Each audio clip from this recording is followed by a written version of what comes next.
ধৈর্যশীল ছিলেন। প্রত্যেকটা নবী সবের ছিলেন। প্রত্যেকটা নবীকে আল্লাহ তাআলা শক্তির মতো একটা অসাধারণ ক্ষমতা দিয়েছিলেন। প্রিয় ভাইরা, সবর হচ্ছে এমন একটি হাতিয়ার, এমন একটি যন্ত্র যা কখনো ব্যর্থ হয় না। সবর এমন একটি যন্ত্র যা কখনো বৃথা যায় না, এবং সবরকে আল্লাহ তাআলা এমন একটি তীর বানিয়েছেন যা কখনো লক্ষ্যভ্রষ্ট হয় না, এবং সবরকে আল্লাহ তাআলা এমন একটি দুর্গ বানিয়েছেন যা কখনো ধ্বংস হয় না। একটা বিষয় খেয়াল রাখেন, ওয়াসবিরু ইন্নাল্লাহা মা'আস সাবিরিন। আল্লাহ তাআলা বলেছেন তোমরা ধৈর্যশীল হও, এবং মনে রেখো যে সবর করে, যে ধৈর্যশীল হয়, তার সঙ্গী হয় একজন, তিনি কে? আল্লাহ তার সঙ্গী হয়। এখন প্রশ্ন হচ্ছে যে সবর, ওয়াই সবর ইজ মোস্ট ইম্পর্টেন্ট? সবরটা গুরুত্বপূর্ণ কেন?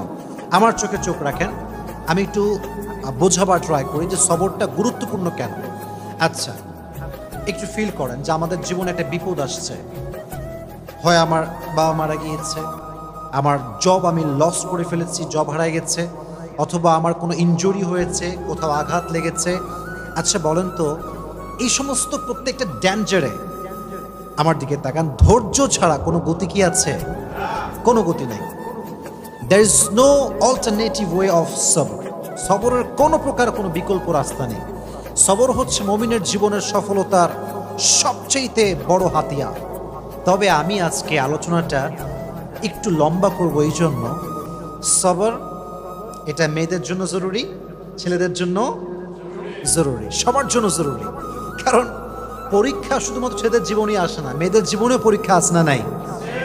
একজন মেয়ে যে বিয়ে করেছে, আব্বা আম্মার ঘর সংসার সব ছেড়ে আসছে, এসে দেখছে যার জন্য সব ছেড়ে আসছে সে তার মতো না, স্বামী খারাপ। এরকম মাঝে মাঝে হয় না? তো এই যে মেয়েটার শ্বশুর বাড়ি খারাপ, শাশুড়ি খারাপ, স্বামী খারাপ, তার জীবনেও সবরের দরকার আছে না নাই? আর একজন মেয়েকে নিয়ে আপনি ভাবেন যে মেয়েটা বিয়ে করেছে, জাস্ট মনে করেন 1 মাস হয়েছে, 1 মাস পরেই তার স্বামী মারা গিয়েছে, বিধবা হয়ে গিয়েছে। এই মেয়েটার জীবনেও সবরের দরকার আছে না নাই? তার মানে লাইফের একটু গভীরভাবে ভাবলে বুঝবেন যে লাইফের প্রত্যেকটা স্টেপে স্টেপে ধৈর্যের বিকল্প কোনো রাস্তা হতে পারে। You must have to be patient. In every kind of situation, you must have to be patient. যতটা কষ্ট আসুক না কেন, ধৈর্য আমরা হারাবো না। রাজি আছেন তো ইনশাআল্লাহ? আচ্ছা, আমি কোরআন থেকে কিছু এক্সাম্পল দিব ধৈর্য কাকে বলে, নবীদের ধৈর্য কেমন ছিল, এবং আমি হাদিস থেকেও কিছু এক্সাম্পল দিব যে কিভাবে আমরা ধৈর্যশীল হতে পারি। এবং মহিয়সী নারী যারা ছিল, যেমন আম্মা জান আয়েশা রাদিয়াল্লাহু তাআলা আনহা, এবং নবীজির ফার্স্ট ওয়াইফ যিনি ডিভোর্সি ছিলেন, তিনি হচ্ছেন খাদিজাতুল কুবরা রাদিয়াল্লাহু তাআলা আনহা, যাকে নবীজি বিয়ে করেছিলেন কত বছর বয়সে বলতে পারবেন? 40 বছর। কত বছর? তার জীবন থেকে আমরা সবরের শিক্ষা কেমন করে নিতে পারি? আয়েশা রাদিয়াল্লাহু তাআলা আনহার জীবন থেকে আমরা সবরের শিক্ষা কেমন করে নিতে পারি? আমরা এখান থেকে শিক্ষা গ্রহণ করার ট্রাই করবো। সকলে বলেন ইনশাআল্লাহ। আচ্ছা, ফর এন এক্সাম্পল, মনে করেন কেউ আপনাকে অপবাদ দিয়েছে, আপনি কাজটা করেন নাই, আপনি এই ক্রাইমটা করেন নাই, তাও মানুষ আপনাকে ব্লেম করছে। আপনার কোনো হারাম অ্যাফেয়ার নাই, মানুষ আপনাকে ব্লেম করছে যে আপনার একটা হারাম অ্যাফেয়ার আছে। এটাকে আমরা বাংলাতে বলি অপবাদ। আমরা বলি কি? অপবাদ বা তোহমত। আমি যেটা করি না সেটা মানুষ আমাকে মনে করে এবং আমাকে ব্লেম করে, এটা নাম হচ্ছে অপবাদ। আমি জাস্ট ছোট্ট একটা হাদিস বলবো। আগে প্রশ্ন করি, নবীজির একজন কুমারী স্ত্রী ছিলেন, যেই একমাত্র স্ত্রী কখনো বিয়ে করেন নাই, তার ডিভোর্স হয়নি, তার স্বামী মারা যায়নি। তার নামটা কি প্রিয় ভাইরা? আয়েশা রাদিয়াল্লাহু তাআলা আনহা। ছোট্ট একটা হাদিস শেয়ার করছে। নবীজির মোট স্ত্রী ছিল কয়জন বলেন তো? 11 জন। জোরে বলেন কয়জন? 11 জন। 11 জন স্ত্রীকে নবীজি ঘুরতে নিয়ে যেতেন। তবে এটার সিস্টেম ছিল লটারি সিস্টেম। নবীজি একটা বাক্সে সবার নাম লিখে রাখতেন, যার নামটা উঠতো তাকে নবীজি ঘুরতে নিয়ে যেতেন। সুবহানাল্লাহ পড়ে। ওটা অ্যামেজিং সিস্টেম। যার নাম উঠতো তাকে নবীজি নিয়ে ঘুরতে যেতেন। তো একবার নবীজি লটারি করলেন, একটু মনোযোগ দিয়ে শুনতে হবে। লটারি করার পরে আম্মা জান আয়েশা রাদিয়াল্লাহু তাআলা আনহার নামটা লটারিতে উঠল, নবীজি ঘুরতে নিয়ে গেলেন। এটা একটু লম্বা স্টোরি, বাট আপনাকে মনোযোগ দিয়ে শুনতে হবে, কারণ এখানে একটা অনেক বড় সবরের শিক্ষা আছে। সেই যুগে ঘুরতে যাওয়া হতো মেয়েদেরকে নিয়ে, ওয়াইফদেরকে নিয়ে। এটাকে বলা হতো হাউদাজ, আমরা বলি এটাকে পালকি। আগের যুগে বিয়ে হতো কিসে করে? পালকিতে করে। হাউদাজ এটাকে আমরা আরবিতে বলি পালকি। পালকিতে চড়ে বিয়ে হতো, হতো না? আগের যুগে এটা সিস্টেম ছিল। তো তখনকার যুগে এভাবে পালকিতে চড়ে ঘুরতে নিয়ে যাওয়া হতো। তো আম্মা জান আয়েশা রাদিয়াল্লাহু তাআলা আনহাকে পালকিতে চড়ে নিয়ে যাওয়া হচ্ছে ঘোরার জন্য। তো যখন কাম ব্যাক করবে বাসার দিকে, এক্স্যাক্টলি ওই সময় এসে আম্মা জান আয়েশা রাদিয়াল্লাহু তাআলা আনহার প্রকৃতির চাপে তিনি প্রকৃতির ডাকে সাড়া দেওয়ার জন্য বের হন, মানে পালকি থেকে নামেন। যেটা হয় সেটা হচ্ছে পালকি থেকে নামার পরে উনি একটু দূরে যান প্রকৃতির ডাকে সাড়া দেওয়ার জন্য। এখন মজার বিষয় হচ্ছে আম্মা জান আয়েশা রাদিয়াল্লাহু তাআলা আনহা ছিলেন, she was slim, she was not fat. উনি খুব চিকন ছিলেন, মোটা ছিলেন না, চিকন ছিলেন।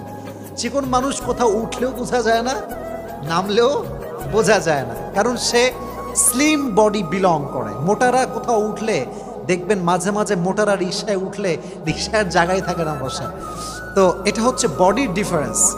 তো কি হলো, উনি যখন প্রকৃতিটাকে সাড়া দেওয়ার জন্য গেছেন, যেই সাহাবি পালকিটা টানছিল, পালকিটা নিয়ে যাচ্ছিল, ওই সাহাবি বোঝে নাই যে আসলেই আম্মা জান আয়েশা উঠেছেন নাকি উঠেন নাই। যেহেতু উনি স্লিম ছিলেন, উঠলেও যা, না উঠলেও উনি নিয়ে চলে আসছে। আম্মা জান আয়েশা রাদিয়াল্লাহু তাআলা আনহা যখন প্রকৃতির ডাকে সাড়া দিয়ে ফিরে আসেন, দেখছেন পালকি নাই। পালকি কোথায়? পালকি আর নাই, পালকি চলে গিয়েছে। কারণ সে ভেবেছে এখানে আয়েশা রাদিয়াল্লাহু তাআলা আনহা আছেন। তো উনি যখন ফিরে আসলেন, দেখলেন পালকি নেই। তখন উনি খুব সবরের সাথে অপেক্ষা করলেন। যখন দেখলেন অপেক্ষা করেও আসছে না, তখন তিনি কি করলেন জানেন? সুন্দর করে মরুভূমিতে শুয়ে পড়লেন চাদর মুড়ি দিয়ে। চাদর মুড়ি দিয়ে শুয়ে পড়লেন। অনেক লম্বা স্টোরি, আমি প্রেসাইজলি বলছি, but there is a lesson, very important lesson, অনেক গুরুত্বপূর্ণ একটা শিক্ষা আছে। তো যখন নবীজি দেখলেন যে আয়েশা নেই রাদিয়াল্লাহু তাআলা আনহা, উনি একজন সাহাবীকে লস্ট অ্যান্ড ফাউন্ডের দায়িত্ব দিয়েছিলেন, যে কে হারাচ্ছে, কে সফরে আছে, কে নেই, এটা খোঁজাখুঁজির জন্য। যেমন যদি আপনারা কখনো পিকনিকে যান, দেখবেন যে একজন লোক থাকে যে মাইক নিয়ে ডাকে, অমুকে আসছে কিনা, অমুকে বাসে উঠেছে কিনা। এরকম পিকনিকে হয় কি হয় না? হয়। ডাকে, কোথায় কে আছো, কে মিসিং আছো, বের হয়ে আসো। তো যেই সাহাবীকে নবীজি দায়িত্ব দিয়েছিলেন তার নাম হচ্ছে আব্দুল্লাহ ইবনে মুআত্তাল। আব্দুল্লাহ ইবনে মুআত্তাল রাদিয়াল্লাহু তাআলা আনহু। উনি এবার আয়েশা রাদিয়াল্লাহু তাআলা আনহাকে খোঁজা শুরু করলেন। খুঁজতে খুঁজতে তিনি দেখতে পেলেন আয়েশা রাদিয়াল্লাহু তাআলা আনহা মরুভূমির মাঝখানে চাদর মুড়ি দিয়ে শুয়ে আছেন। উনি বুঝতে পারেন এটাই আয়েশা রাদিয়াল্লাহু তাআলা আনহা। উনি ডাকলেন না, গিয়ে কথা বললেন না, চুপচাপ দাঁড়িয়ে থাকলেন। যখন আয়েশা টের পেল যে এখানে কেউ এসেছে আমাকে নেওয়ার জন্য, উনি চলে আসলেন। এবার তাকে নিয়ে সে ফিরে আসলো নবীজির কাছে। কিন্তু যেহেতু সফরে সবাই ফিরে গিয়েছে বাসাতে, আর সর্বশেষ আব্দুল্লাহ ইবনে মুআত্তাল আম্মা জান আয়েশাকে নিয়ে ফিরে এসেছেন, মুনাফিকদের সর্দার আব্দুল্লাহ ইবনে সালুল সুযোগ পেয়ে গেল। কি সুযোগ? এবার সে ব্লেম শুরু করলো যে আয়েশার সঙ্গে এই সাহাবীর একটা জেনার সম্পর্ক আছে। সকলে বলেন নাউজুবিল্লাহ। পৃথিবীর সবচাইতে সতীত্ববান নারীর উপরে জেনার ব্লেম, কত বড় মারাত্মক জঘন্য অপরাধের ব্লেম। আপনি চিন্তা করতে পারেন কার ব্যাপারে? আপনার ব্যাপারে নয়, আমার ব্যাপারে নয়, সবচেয়ে সতীত্ববান নারী আয়েশা রাদিয়াল্লাহু তাআলা আনহার ব্যাপারে ব্লেম করা হলো যে সে এই সাহাবীর সঙ্গে ওই মরুভূমি থেকে আসার সময় খারাপ কাজ করেছে, অন্যায় করেছে, জেনা করেছে। কিন্তু বিষয়টা আয়েশা জানতেন না যে আমার বিষয়ে এই ব্লেমটা করা হয়েছে।